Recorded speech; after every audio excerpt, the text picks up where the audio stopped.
ନ୍ୟାୟର ଦେବତା ଶନି 27 ଜୁଲାଇରେ ଚଳନ କରିବେ। ଏହି ଦିନ ଶନି ମୀନ ରାଶିରେ ଥିବା ସମୟରେ ପଛକୁ ଯିବେ। ତାଙ୍କର ଓଲଟା ଚଳନ ଆରମ୍ଭ ହେବ।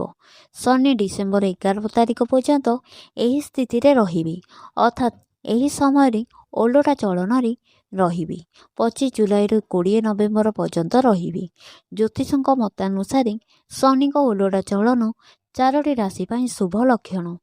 ଏହି ରାଶିଗୁଡ଼ିକ କ୍ୟାରିୟର, ଆର୍ଥିକ ଏବଂ ପାରିବାରିକ କ୍ଷେତ୍ରରେ ଗୁରୁତ୍ୱପୂର୍ଣ୍ଣ ଲାଭ ପାଇପାରନ୍ତି। ଆସନ୍ତୁ ଜାଣିବା ଏହି ଭାଗ୍ୟବାନ ରାଶି ବିଷୟରେ। ପ୍ରଥମ ରାଶି ବୃଷ ରାଶି।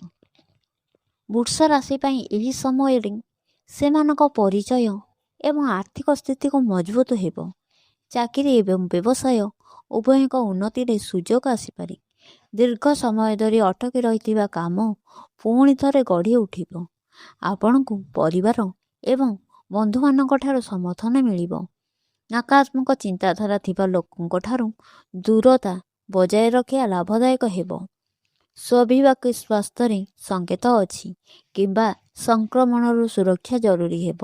ଶୁଭ ରଙ୍ଗ କ୍ରିମ୍ ପ୍ରତିକାର। ପ୍ରତିଦିନ ଦୁର୍ଗା ଚାଳିଶା ପାଠ କରନ୍ତୁ।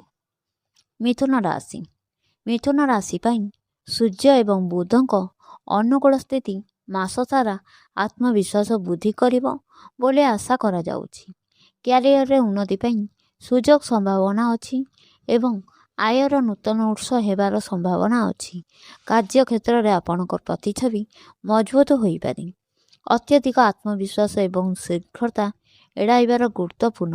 ଏହାଛଡ଼ା ଛାତ୍ର ଏବଂ କର୍ମଜୀବୀ ବୃତ୍ତିଗତ ମାନଙ୍କ ପାଇଁ ଏକ ନୂଆ ସମୟକୁ ସୂଚନା କରେ। ଶୁଭ ରଙ୍ଗ ହାଲୁକା ସବୁଜ। ପ୍ରତିକାର ପ୍ରତିଦିନ ଭଗବାନ ଗଣେଶଙ୍କ ଆରତି କରନ୍ତୁ। ସିଂହ ରାଶି। ସିଂହ ରାଶି ପାଇଁ ଜୁଲାଇ ମାସରୁ ଦୀର୍ଘ ସମୟ ଧରି ପଡ଼ି ରହିଥିବା କାର୍ଯ୍ୟଗୁଡ଼ିକ ସମାପ୍ତ ହେବାର ଆଶା କରାଯାଉଛି। ଏହା ମାନସିକ ଚାପକୁ ହ୍ରାସ କରିପାରିବ ଏବଂ ନୂତନ କ୍ୟାରିୟର ସୁଯୋଗ ଖୋଲିପାରିବ। ଆତ୍ମବିଶ୍ୱାସ ବୃଦ୍ଧି ପାଇବ, କିନ୍ତୁ କ୍ରୋଧ ଏବଂ ଅନାବଶ୍ୟକ ବିବାଦରୁ ଦୂରେଇ ରହିବା ଭଲ। ପାରିବାରିକ ସମର୍ଥନ ଜାରି ରହିବ। ଯଦି ଆପଣ କୌଣସି ରୋଗର ଚିକିତ୍ସା କରୁଛନ୍ତି, ତେବେ ନିୟମିତ ଔଷଧ ଖାଆନ୍ତୁ ଏବଂ ଆପଣ ଡାକ୍ତରଙ୍କ ପରାମର୍ଶ ପାଳନ କରନ୍ତୁ। ଶୁଭ ରଙ୍ଗ ହାଲୁକା ଲାଲ। ପ୍ରତିକାର ପ୍ରତିଦିନ ସୂର୍ଯ୍ୟଙ୍କ ପ୍ରାର୍ଥନା କରନ୍ତୁ। ଶେଷ ରାଶି ଧନୁ ରାଶି। ଧନୁ ରାଶି ପାଇଁ ଜୁଲାଇ କ୍ୟାରିୟରରେ ଏକ ଆର୍ଥିକ କ୍ଷେତ୍ରରେ ସକାରାତ୍ମକ ପରିବର୍ତ୍ତନ ସଂକେତ ଦେଇଥାଏ। ଚାକିରି ଏବଂ ବ୍ୟବସାୟ ନୂତନ ସୁଯୋଗ ଆସିବାର ସମ୍ଭାବନା ଅଛି। ଧାର୍ମିକ କାର୍ଯ୍ୟରେ ଆଗ୍ରହ ବଢ଼ିପାରେ ଏବଂ ଭ୍ରମଣ ମଧ୍ୟ ସମ୍ଭବ। କଠିନ ପରିଶ୍ରମ ଏବଂ ଶୃଙ୍ଖଳା ଉତ୍ତମ ଫଳାଫଳ ଦେଇପାରେ। ଆପଣଙ୍କ ସ୍ୱାସ୍ଥ୍ୟ ପ୍ରତି ଅବହେଳା କରନ୍ତୁ ନାହିଁ। ଶୁଭ ରଙ୍ଗ ହଳଦିଆ। ପ୍ରତିକାର ଗରିବଙ୍କୁ ଦାନ କରନ୍ତୁ। ବନ୍ଧୁଗଣ, ଭିଡ଼ିଓଟି ଯଦି ଭଲ ଲାଗିଲା ଭିଡ଼ିଓକୁ ଗୋଟେ ଲାଇକ୍ କରି ସେୟାର କରି ସବସ୍କ୍ରାଇବ୍ କରିଦିଅନ୍ତୁ। ଆପଣଙ୍କର କେଉଁ ରାଶି ତାହା ଆମକୁ କମେଣ୍ଟ ମାଧ୍ୟମରେ ଜଣାନ୍ତୁ। ଜୟ ଶନିଦେବ।